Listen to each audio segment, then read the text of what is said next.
My name is Richard Morellis, and I want to welcome you to the Prison Post. This is your podcast for conversations surrounding the need to reform prisons from the perspective of formerly incarcerated people, community members, and leaders in the restorative justice movement. The Prison Post will feature an episode every Wednesday with people who are in the fight to restore lives and heal communities. All right, welcome back. I'm excited to have George Colon as our guest with us this afternoon. Good afternoon, George. Good afternoon. All right, good to see you. I'm also excited to have, instead of Jason Bryant, my usual co-host, the Prison Post Policy Hour host, Ken Oliver. Good afternoon. Great to be here. Great to see you, George. Absolutely. And just wanted to jump in how we met George. The first time the crop organization were able to meet you was through a Zoom call that Ken Oliver set up. And I'm just curious a little bit about how you first came across George and how you met and how we came to have that call. We were super impressed by the conversation, and we thought, like, man, this guy ought to be the secretary of CDCR. If he was the secretary of CDCR, we could revolutionize the prison system, and we could turn that whole machine into something else where people could get rehabilitated. It could turn into a freedom machine. And we really loved your ideas. So we definitely wanted to have you on the show. So I'm grateful that you're here with us today. Thank you. I appreciate that. I'm really happy to be here. Right. All right. Interesting. I met George, I think, at a Checker event maybe about a year ago when we were talking about workforce development and kind of trying to decide about the different ways that we can improve workforce development for fair chance hiring. Mm-hmm. And we came up with some policy conversations there and some employer development conversations and some talent development conversations. And one of the things that I was impressed with George about is while I was busy focusing on the talent aspect, George was like, slow down, Ken, we need to focus on the employer development side. I think that he had a lot of experience dealing with employers because he's been doing that for several years. And he just came across as very knowing and very articulate and very warm. And we were instantly connected. And I just value his opinion and his advice in this business. And that's how we met. All right. Yeah, I definitely want to come back to that because in all the years of incarceration and being in these conversations, it's always about, for me, it's always been about, up until meeting you and hearing about what you do, it's always been about, well, how can we get guys into jobs? Workforce development, getting guys into jobs. But I never heard about the person that actually goes to the different organizations and agencies and fights for us to be able to be employed there. And that's something that you do. I want to hear about it. But I just want to give you a formal introduction for our audio audience and tell them a little bit about you. George spent 17 years working in tech at various startups. He started as a customer service rep, but soon craved more experience and responsibility. As a result, he quickly rose through the ranks, became a leader, a supervisor, performing quality assurance, writing scripts and training manuals, and then eventually performing hiring and training duties. Account managing and business advising. 2.5 years ago, after much disenchantment with startups, George found his passion working for an Oakland nonprofit, assisting the reentry population and connecting with meaningful employment opportunities. George's position at SFMade encompasses both his experience and his passion. George has also run his own successful side business for the last 20 years, selling collectibles of every sort. So once again, welcome, George. Thank you. All right. So I just want to start off by talking about your trip over here. You live out in the Bay Area? Yeah. Came out here from Oakland this morning. It was smooth sailing. I mean, yesterday it looked like Armageddon over there in the skies. Can you tell us what was that like? It was a trip. I mean, it was dark all day. We had to have the lights on in the house. I was telling Ken earlier, we have a 6-year-old, and he was very unsettled by the whole thing. So we had to sit down and have like a science talk with him, explain why this was going on. Thank goodness for KQED and having knowledgeable people post intelligent things. Yeah, for sure. I mean, at 12 o'clock, it's like totally red outside. Yeah, it was insane. Yeah. Very unsettling. So George, what exactly do you do? What is SFMade? So SFMade is a nonprofit that has two real core values. The first is to make sure that the manufacturing industry continues to grow, thrive, and exist in the city of San Francisco. We have two sister organizations, Bay Area Urban Manufacturing, which covers the East Bay, and Manufacturing San Jose, which covers San Jose. So we assist manufacturers in San Francisco in things like HR services, finding a place to do their business, sourcing materials, interacting with the city, legislature, all sorts of things to make sure that the industry continues to stay and grow in San Francisco. And then the second piece is connecting our employer members to local workforce partners. So we try to work with all of the local workforce partners throughout the Bay Area. And the intention is our services for our employer members at SFMade are free. We want them to, they're free because we want to encourage our members to hire from our workforce partners. And our workforce partners assist people with all sorts of barriers. But me having come from a workforce partner that assists the reentry population, I have a special place in my heart for that. But yeah, the goal is to create equity and inclusion in the manufacturing industry and help that thrive and help people get really meaningful jobs in that industry. That's really cool. How did you come to have a special place in your heart for reentry? So for 2.5 years, I worked for the Center for Employment Opportunities in Oakland. I was a job developer, and I went in cold. I'd never interacted with that population, aside from like personal interactions, which were few and far between. And I absolutely fell in love with the work, like almost immediately. And I wanted, while CEO is a good program, I wanted to make it better. I wanted to do more for the people that we were serving. And as a job developer, my role was to reach out to the local employers, explain to them the value of the reentry population, how dedicated, how hardworking, how intelligent and how experienced they are, and help them understand these are people that not only deserve to work, right, but could be valuable to your company and could be, excellent employees and could change, the way things operate here, for you. And then meeting with the participants on a daily basis and, getting them ready for job interviews and for, kind of learning from them what it is that you want to do. What are you going to do day in, day out that's actually going to make you happy? I tried to stray away from like the dream job idea and more kind of tried to focus on practical. Practical. And we used something called motivational interviewing to kind of help these individuals draw out, from themselves what would be satisfactory for them and what would work for them in the long run. Yeah. One of the things that I've been noticing is when I was incarcerated, little story is the jobs that a lot of us were getting were the jobs where you worked in the gym or you worked in the kitchen or you worked as a porter or as a clerk. And the reason why we would get those kind of jobs is because you had more free time to go to the yard. You had more free time to go to the yard, to work out, to make phone calls, or to do your college work or whatever you were doing. But then a guy could go 20 years in jobs like that and live the good life in prison, so to quote unquote. And then you come out here and you just realize you just wasted 20 years. And I should have been in some type of vocation, or I should have been equipping myself in some other way. So what were some of your discoveries working with reentry? When it comes to that point in particular, it was the value of transferable skills. I think that a lot of the people that were coming out that had those sorts of jobs while they were incarcerated believed that was all that they could do, that they would have to continue down that path. So we heard a lot of the time that they'd want to do back of house work at a hotel or at a restaurant, or they'd want to work at a warehouse. So things that were akin to what they were doing while they were incarcerated. Right. And I heard that so often that I would ask them, so what did you learn while you were doing that work? And I would use that information to help guide them towards other opportunities that were out there that weren't exactly like what they were doing before.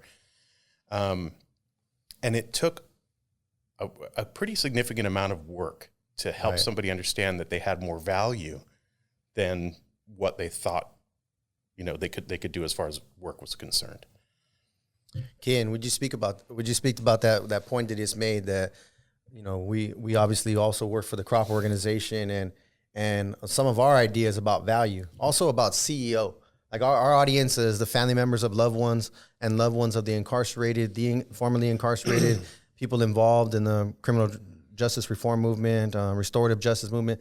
What is CEO, and also speak towards the value that many formerly incarcerated people come out and they see themselves sort of like George said, like, well, I can work in a warehouse. I can do basically what I was doing in prison. And the ceiling for what they could do or who they could be seems just like right above their head, rather than, knowing that there's so much more available that's available to them. Sure. In reference to CEO, first of all, I love CEO for what they do. I know a lot of great people at CEO that I'm friends with and who I respect for their line of work, both in policy and in employment opportunities. One of the things that I experienced when I came home was an expectation of that ceiling by the employment companies, I think. And what I saw is that typically there wasn't a lot of value placed in human potential in the way that it would be for people who hadn't been in prison.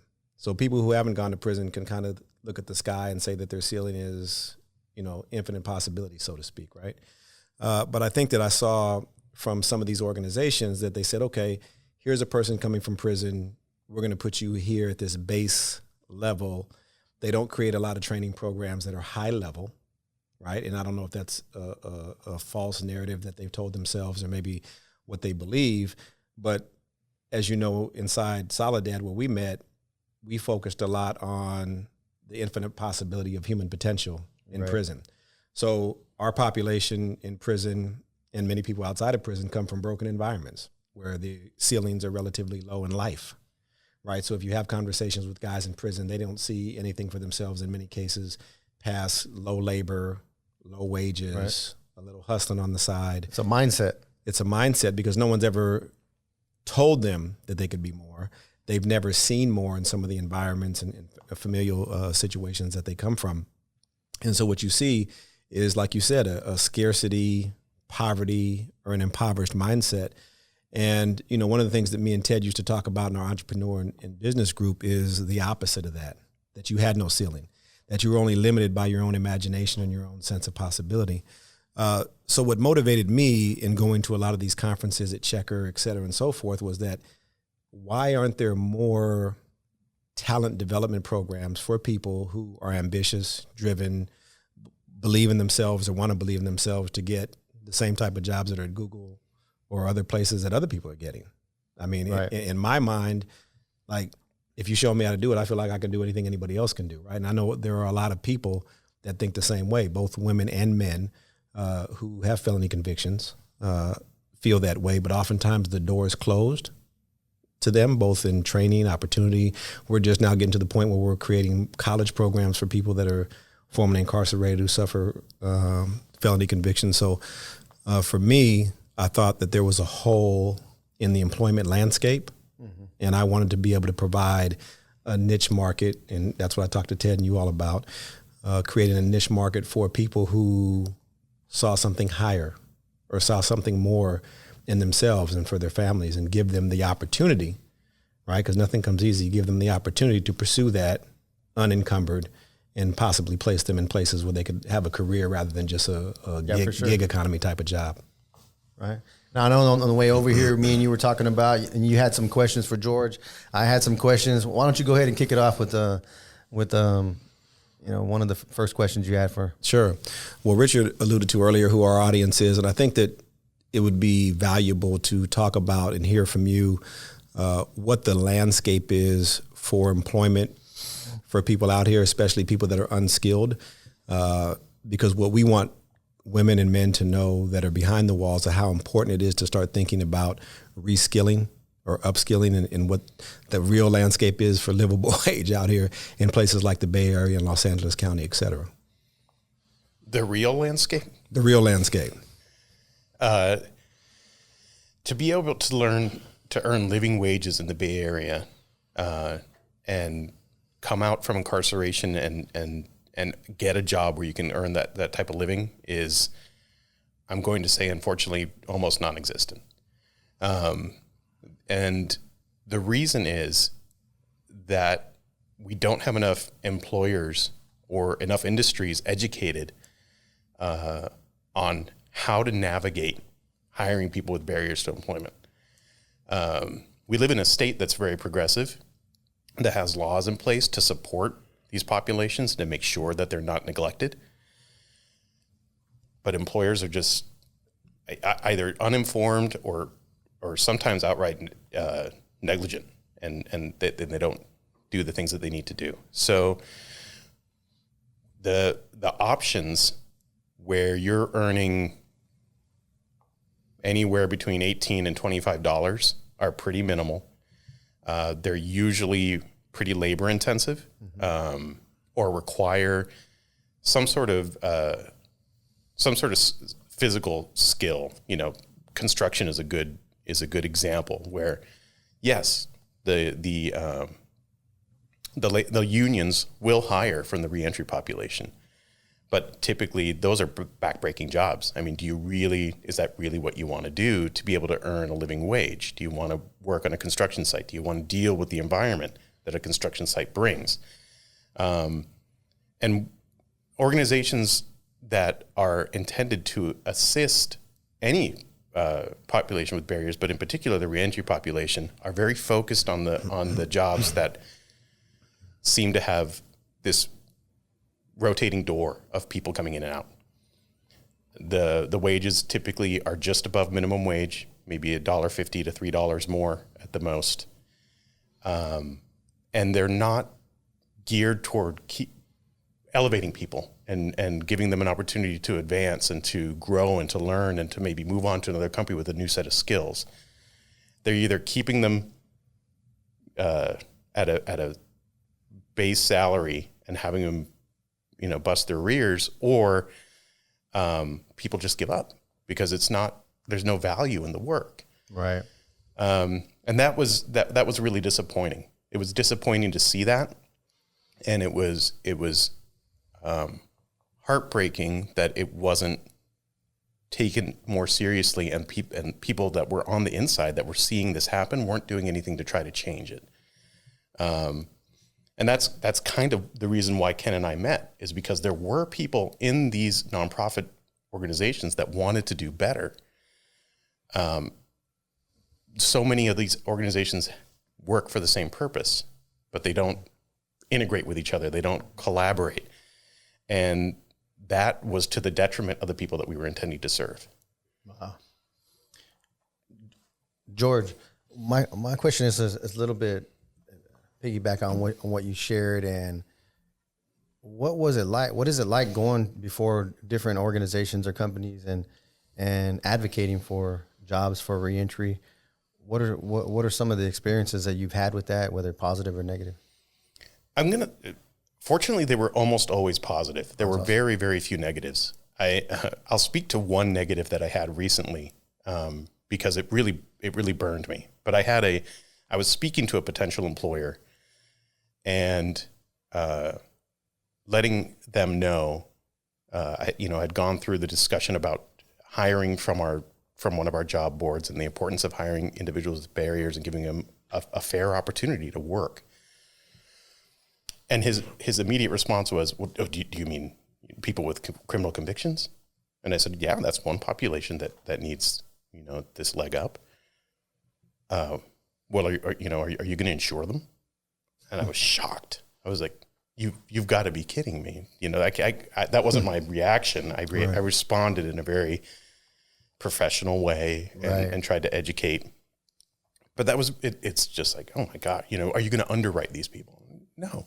Why on earth would you're taking the same amount of risk hiring somebody from the reentry population as you are anybody else? There's no data to suggest that they need to be underwritten. For the most part, it was always a positive experience. Regardless of the outcome, people were willing to listen. And it was very much a sales job. Right. You had to beat feet, telephone, email, these Zoom calls. they don't work. You need to get somebody face to face, shake their hand, inform them, help them understand that we're dealing with people. You know, our as a nation, we're very much brainwashed when it comes to thinking of individuals who have been in prison or have been incarcerated for any reason. You know, we think the absolute worst of them, and the humanity of these individuals is completely removed a lot of the time. Right. So you're having these conversations, you have to start at that base. You have to start there. If you don't start there, people aren't going to continue to listen. They're just going to worry about, well, what am I getting myself into? What are my coworkers going to experience? How's our company going to be affected? So you have to bring in I found that it was necessary to bring in that humanity first. Right. I work with individuals who have been incarcerated every day is often how I would start the conversation and help them connect with the fact that I never felt unsafe. You know, I didn't say it that way, but I would word a conversation to help them understand that. And it always took more than one touch when it was really successful. I would go and meet them for the first time, kind of introduce them to the concept, give them some data, provide them with information from other organizations or information about the Ban the Box initiative, you know, stuff to inform them as employers. Right. Second touch would be, I have some people who might be able to fill these roles.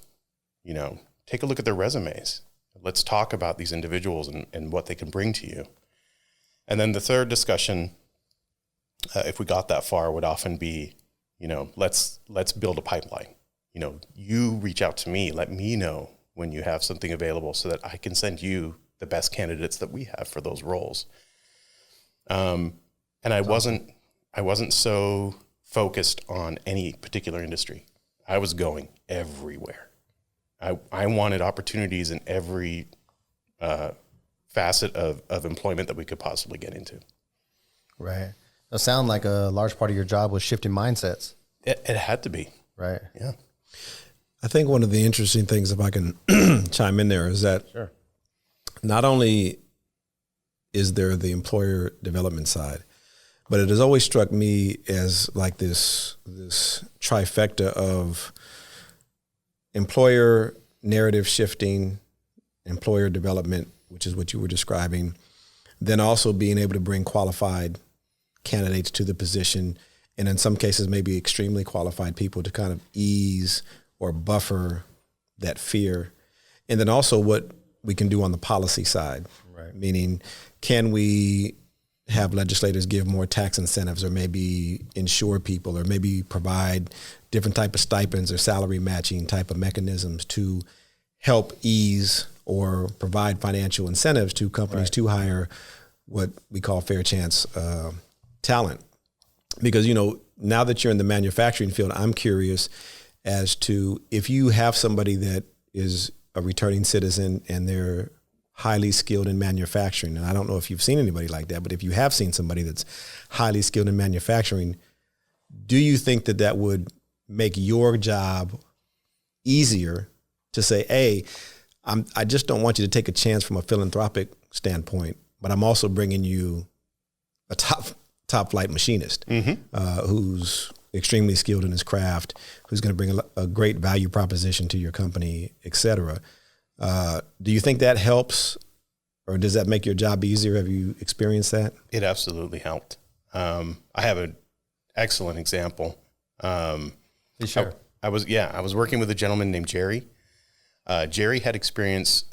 What he did while he was incarcerated is he made the frames for eyeglasses. So he was working with, I wouldn't say advanced machinery. It was probably machinery that was somewhere in the realm of 10 to 15 years old, but advanced certainly for a prison. Right. So he came out with this skill set, and I went looking around for opportunities, and lo and behold, and this is, I'm not trying to like build a connection because I work at SFMade now, but an opportunity was on SFMade's job board, which Right. I had looked at on a weekly basis while I was at CEO. And it was with a company called Topology. And I sent Jerry's resume to the folks at Topology. They contacted me back within a few days. This individual sounds perfect. We love what your organization does. We'd love to be involved, but let's talk to Jerry. They met Jerry. They hired Jerry. Jerry started as a production line worker, doing effectively the same thing he was doing while he was incarcerated, but working with much more high-tech machinery and also leveraging his computer skills, which he needed to have in order to do this job.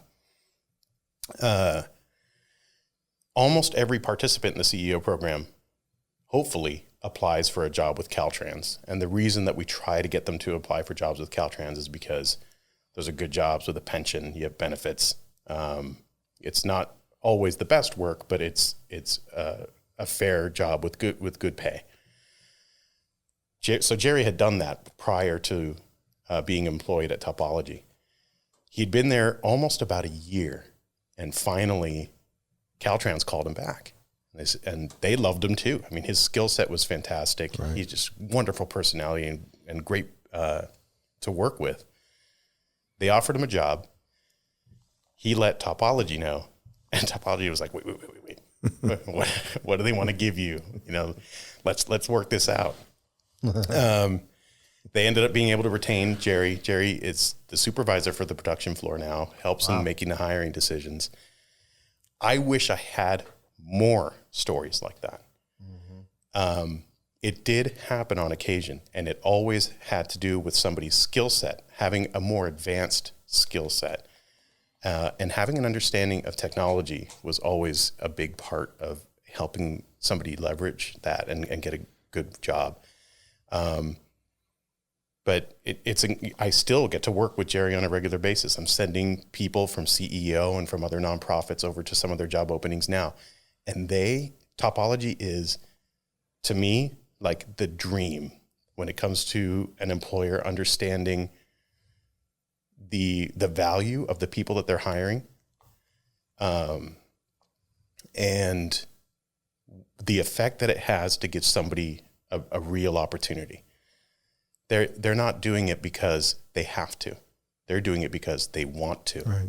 And they're very genuine about that. And I want to get to the point where there's more businesses that operate with that mindset. That's awesome. I think about the story you just told about Jerry. And feel free to jump in anytime, Ken, because I'm over there. It's kind of hard to look back and forth to know when you're ready to go. I got you. But recently I was talking with my former cellmate in there, and he's a guy who has a clerk job, has been in over 20 years, and hasn't got any technical training.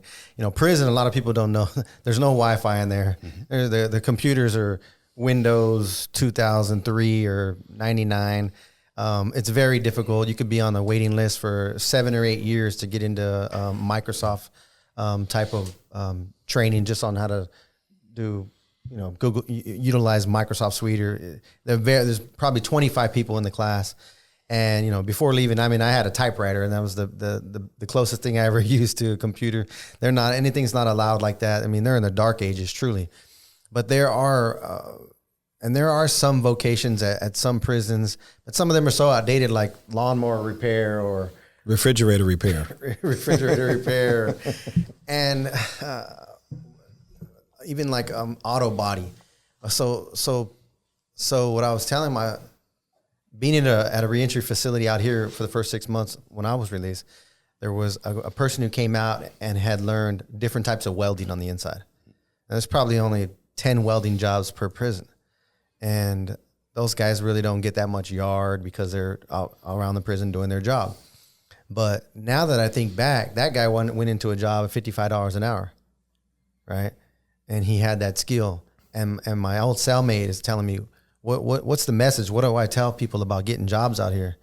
We have a friend that who was released just recently, maybe a month ago, a lifer who got out, 31 years old, brilliant mind, very smart. And the only job that he could find out here right now is working at a restaurant. So, you said, I wish that we had more Jerrys. I wish that we could create more Jerrys. what message would you have? You know, it's possible that we can get our podcast inside of CDCR. And if you had a message for the guys in there, what message would you have? And I think I have another question related to COVID and how that's changed the reentry job market out here. Definitely. The message that I would have, to be perfectly honest, is to not pigeonhole yourself. So if you are offered opportunities while you're incarcerated to learn new skill sets, to get your hands on different types of machines, to do different types of work, do it. And then find what you really enjoy and go with that. But explore first. I know that that's limited, right? But it might be because those limitations shouldn't direct you just in one thing. You know, you should be open to everything. The importance of learning how to use tech, it cannot be stressed more. And I know that the prisons don't offer the opportunity to do that in the way it should be done. So if you explore, you find something you like and you build on that skill set and you're able to build on that skill set, that would be my advice. It takes an understanding of yourself and knowing that you can achieve something when you're released and that those opportunities are out there. If you focus on one thing and you don't particularly enjoy it, but it makes the days pass and makes you feel like you're contributing, the options when you're released are going to be just as limited. And it's unfortunate to hear about an individual who has done things to get to a level where they should have, a wealth of opportunities to them. But then you get into where you get released and how long you have to stay there and what type of opportunities are in that area. And usually, certain cities, even in California or counties, just don't have the good jobs available. They're already taken. And I don't want to miss the moment. That's one side of the coin.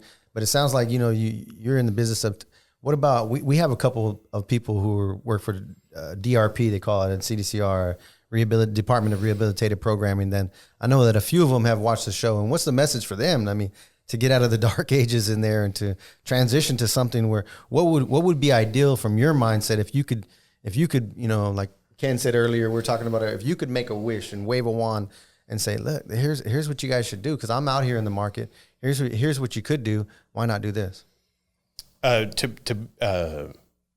You mean what kind of skill sets could they pick up? Yeah. What would you offer to the administration or CDCR? The ideas what ideas would you give them to implement inside of the system? This was a discussion that we had the first time that we met, right? And it is inexcusable to have people be released from incarceration and have no feel or knowledge of technology. That is inexcusable. It is a massive gap in providing good opportunities to people who need them.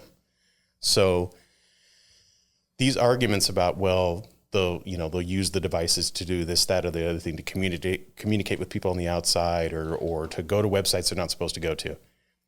My 6-year-old was given a computer for his school. He can't do anything but go to websites that are associated with education. Right. They make a computer manufacturer can do all sorts of things to restrict closed networks. Yeah, all of that exists, and it's existed for years. Right. If you're worried about devices disappearing, put tracking stuff on them. I mean, there's no reason that this can't happen. Yeah, there's no excuse, and that is critical.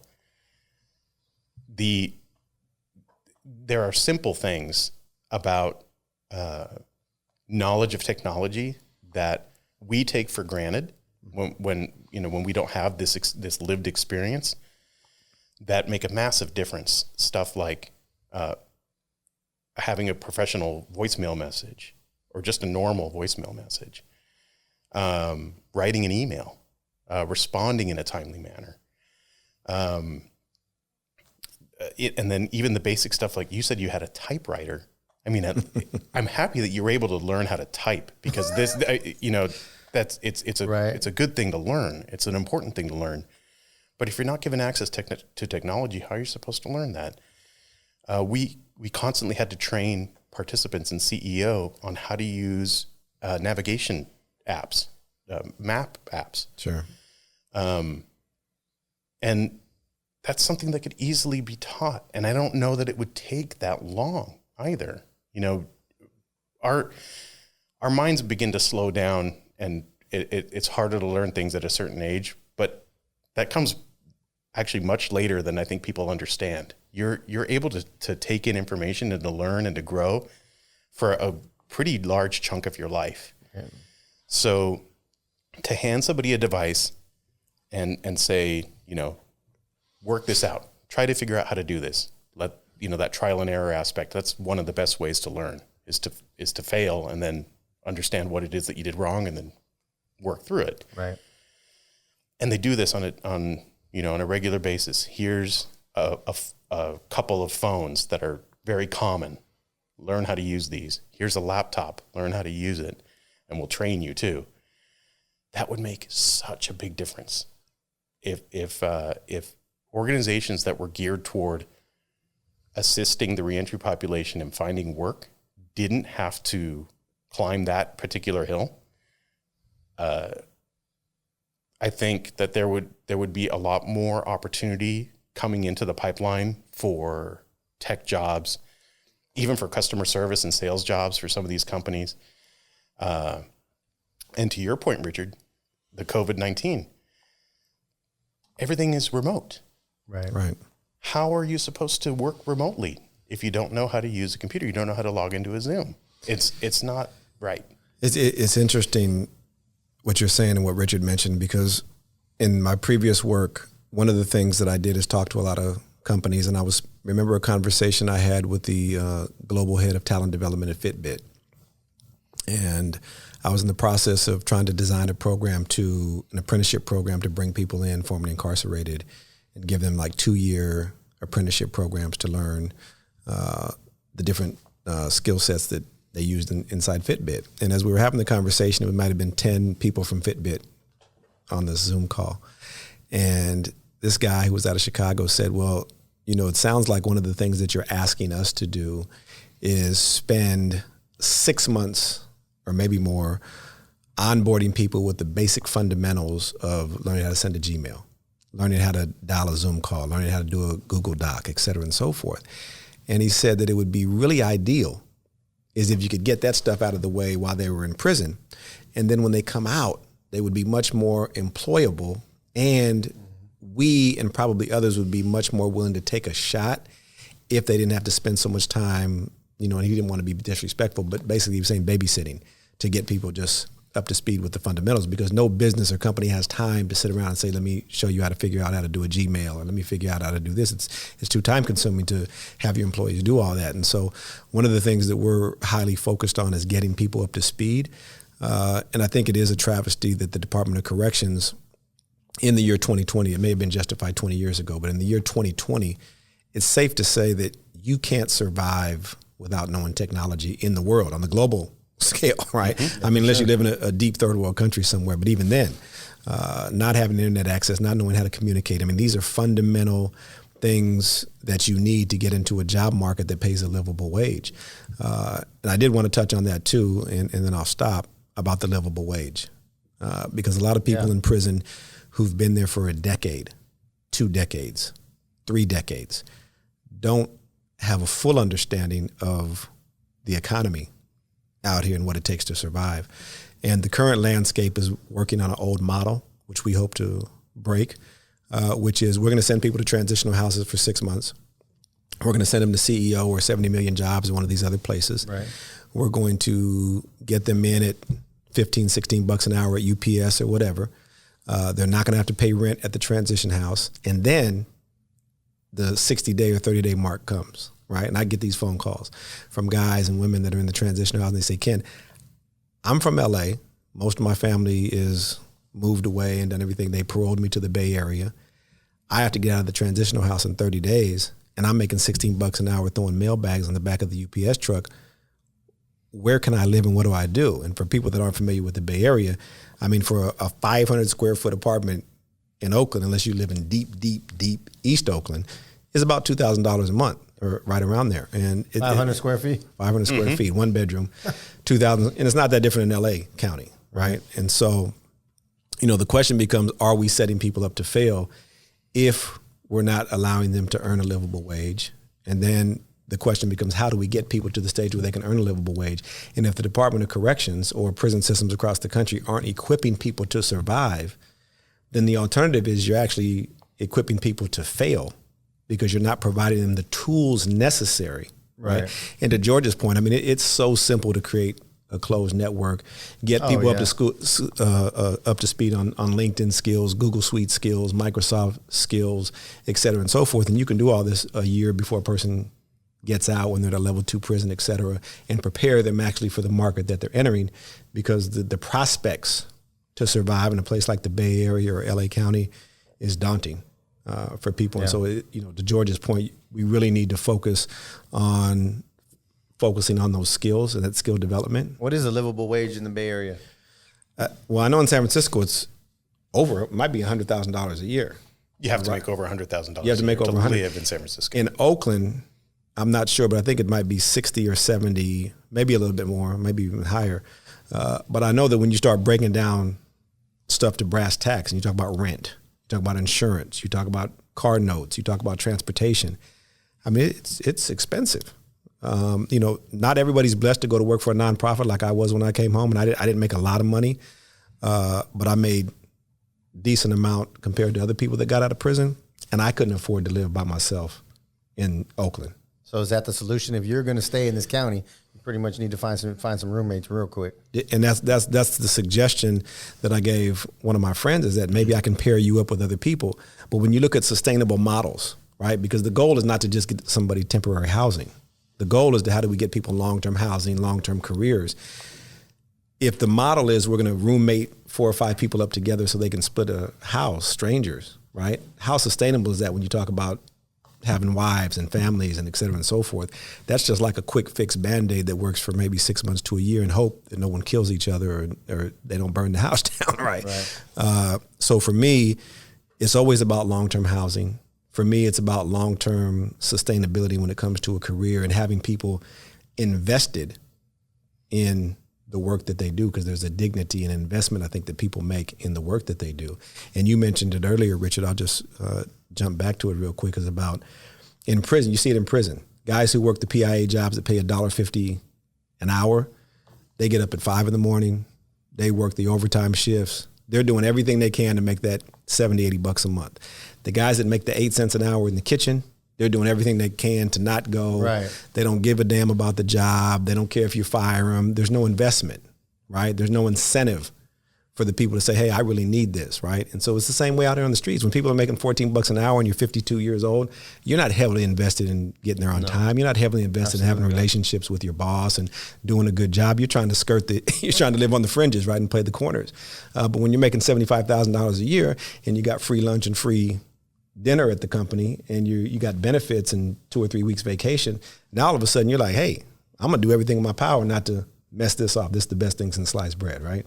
So that's what we try to focus on here. Earlier you mentioned Ban the Box. Could you tell us a little bit more about that? Yeah. So I actually, at some point we should defer to Ken on this because he was deeply involved in it. What I do want to say about Ban the Box is that from what I've seen, employers misunderstand it or don't follow it. Okay. There's one thing in particular that came up a couple times just over the last few weeks that I noticed, and that was I was on a call with a bunch of other nonprofit organizations who assist in workforce, and there was an employer on this call who said if somebody passes a background check, they will get the job, and the word passes was triggering for me. What do you mean by pass? So I asked, what do you mean by pass? Well, if they have any sort of, if something comes up, we can't offer them a job. No, that's not how that works. That's what Ban the Box is about. This is you offered that person a job. They took a background check. They didn't pass. That's not where it ends. You don't say, I'm sorry, you don't get the job now. Right. There are things that you are responsible for doing, and that's written in the legislature for Ban the Box, that you need to take these steps. It's your responsibility to do this. And I mentioned nature, time, nature to 3 employers in the last month, and all of them said, what's that? I don't know what that is. This is part of the employer education thing that we were talking about. We touched on a little bit earlier. Yeah. It is your responsibility as an employer that if something comes up in a 7-year background check, I want to get back to that too. If something comes up on a 7-year background check, it is your responsibility to do a nature, time, nature assessment. So you have to consider the nature of the crime, consider the time that has passed since the conviction, and match it to the nature of the work that they will be doing. So okay, if somebody it was convicted of having one too many DUIs, all right, and they went to jail for it. Maybe they're not right for a driving job. Okay, I could see an employer being, no, we don't want to do that right now. It just doesn't work for us. If somebody was selling drugs and they got convicted of that and they wanted to have a driving job, how does that conflict? They don't conflict. The two things don't. It's oil and water. Like they separate. Especially if the conviction's 20-some years ago, and then that comes into play over too. 7. Yeah. So that's the piece that really drives me crazy is the time sensitivity. So some of these background check companies, instead of using the conviction date, they use the release date. Mm-hmm. So the release date can be a month ago. It could be a year ago. Right. But they're going to show convictions from all the way back when this person that they're doing the background check against may not have committed a crime in the last 7 years. So it shouldn't be there. The employers get their hands on that. And instead of analyzing it and saying, because it'll clearly show that it's a release date, not a conviction date, and thinking to themselves, well, this isn't right. And, calling whatever background check company they used and explaining, this we shouldn't have seen this, they just take it for what it's worth, and they ignore the everything the Ban the Box initiative was supposed to do and intended for. That part was something that we had to deal with on a regular basis. Lots of writing letters and preparing our participants for that kind of that disappointment that comes along with it. We had form letters ready to go for you didn't do nature, time, nature. I know you didn't, because if you did, you wouldn't be declining the job offer to this individual. Right. Well, I think that's an important point. For those of you who don't know the official name of Ban the Box, it's the Fair Chance Act. It was passed in 2018 by the legislature in California. And basically what that law said is that employers were not allowed to, A, have a felony box on an application. Okay. Or B, ask you about any felony convictions until after they made the job offer, which is, as George mentioned. And then if they do make a job offer and do a background check and find out that you have a felony conviction, there's the nature, time, nature test that's supposed to happen. The law is only a year and a half old. And so to George's point, we've talked about it a lot today on the show. There's a big narrative and education component that we as a community need to have. And it's important for the community to invest in holding employers accountable and holding ourselves in the community accountable, because the alternative to some of these things that we're talking about today is actually pushing people into things like the underground economy and having people make decisions based on desperation. And what happens when we make people, or we try to force people into those situations, people reach, and it causes the recidivism rate to continue to be high, which has been high in California for the past 40 years. And then that may not mean a lot to a whole lot of people, but when you look at the budget for corrections and policing in California, I mean, we're running over a $35 billion tab for law enforcement and corrections in California. I mean, it's on the verge of being a police state at a certain point. So I think that as a community, we should be more invested in human potential and the best in people rather than the worst in people. And ban the box or the Fair Chance Act is just one of the components, but we have a lot of work to do, Richard. Speaking about the best in people, I heard you guys use that term, fair chance talent. And, maybe it was called something else before, but would you speak to that? I think part of our show is not only informing, but inspiring, but also educating. I've never heard that term before, probably because I was in prison for all that time and there wasn't much talk about fair chance in there. Right? Yeah, right.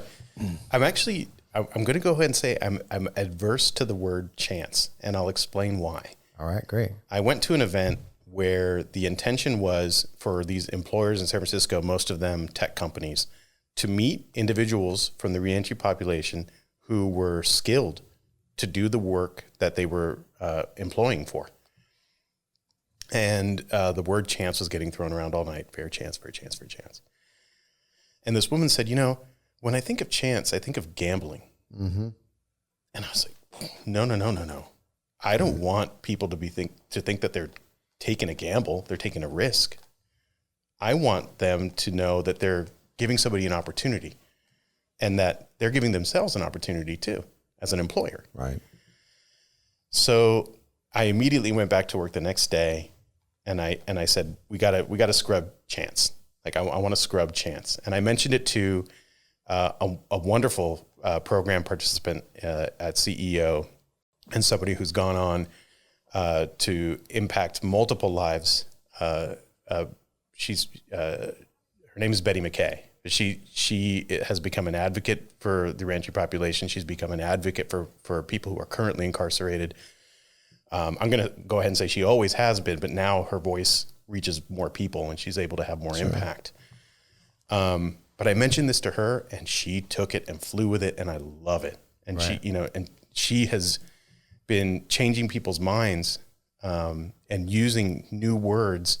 And I think that has, it's a very important thing to consider. When you hear somebody tell you that a word has a meaning to them, and you start asking other people, what do you think when you hear chance? Just chance. You will get people who say, well, it means that you're you're trying something or you're giving somebody a shot. Right. But I heard way too often, it's like a risk, like I'm going to take a chance on this, but I'm not too sure about it. So it was important for us to try to change the wording and help people understand that it's not a chance, it's an opportunity. Language is so important. Right. We talk about language all the time, humanizing language. I think that's very humanizing, changing the narrative from chances to opportunity, because that's exactly what it is. And for some people, it's a first chance or a first opportunity rather than even a second chance or opportunity, depending on what you prefer, because opportunity has been denied. Mm-hmm. So many different communities, especially communities of color, not only in California, but nationwide. And so, leveling the playing field and providing those type of opportunities is absolutely imperative. And you mentioned that, that 8 million Californians, I think there's 40 million in the state, 8 million have a felony conviction. Absolutely. And what a lot of people don't know is 70 million people, I believe in the United States, right, George, have felony or criminal convictions, which is about a third of the workforce. And so when you talk about businesses' bottom lines, right, for employers, it starts to become a point, can you afford to X out off the top 1/3 of the workforce, especially when you consider some of the value that's brought by people that have suffered a mistake in their lives. And we shouldn't, as a community, as a society, shouldn't be defining people on a single moment in time or two moments in time in a person's life, because I think everybody has made mistakes, some to varying degrees different than others. But I think that when you talk about 70 million people, 8 million in California, that's a tremendous number. Yeah. And we need to do better at creating opportunities for people who want to do the right thing. We got a few more minutes with George. What else do you think that we could ask or bring up that George could inform our audience about reentry or SFMade or anything? Well, I think an important ending point would be to talk about COVID and the way that it's affected the workforce. You touched on it a little bit, but I want to just take a little bit deeper dive into it, because one of the things we see even in the manufacturing field is that a lot of the jobs are remote now. And so the question becomes, should we be focusing on teaching people skills and including how to work remotely by themselves? Because that takes a special discipline. That's a whole new industry, right? Sure Learning does. how to work at the house without getting sidetracked and all the rest of that. And then learning how to separate work from the living environment. Because I've had that problem myself where sometimes I'm doing emails 11 and 12 o'clock at night, 2 in the morning. I'm over here at 6 in the morning. I mean, those aren't my work hours, right? But I'm working, because it's hard to separate, those lines. And so what advice would you have to people? Because working remotely is so new. And we see industries, especially in San Francisco and Silicon Valley, saying that this may be permanent. What can we do as a population, reentry and otherwise, to better prepare ourselves for what may be to come over the next 2 to 3 years, 4 years? Because some of this stuff may be permanent. Yeah. When it comes to I'm going to use a word that's been thrown around a lot lately. When it comes to the tech industry being able to pivot and have everybody work from home, it's because they're built from a workforce that understands technology. Right. So that gap, again, comes into play. The manufacturing industry is interesting. It's a bit of an outlier, really. It requires people to be on site and to work on site.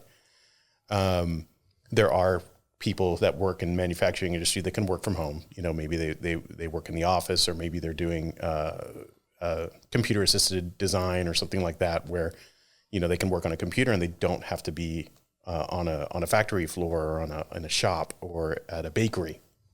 So it's been interesting in the manufacturing side to see that they are essential businesses, and they require people who are skilled to be able to come to work every day.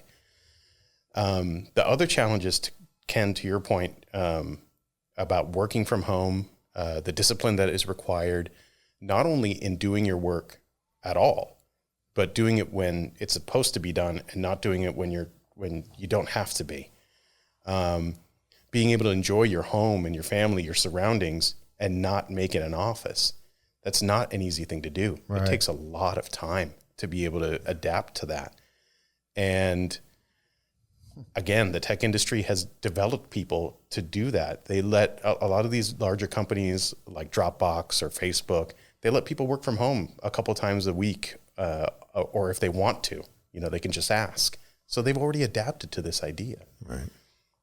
If you're doing a job where you have to be on site all the time, the concept of working from home becomes so foreign that if you're given the opportunity to do it, you're either going to have somebody hovering over you from who knows where, making sure that you're doing everything at the time that you're supposed to be doing it, and that you're connected, and that that you can answer an email right away, or that you can answer the phone right away. And that leads back to this feeling of being micromanaged.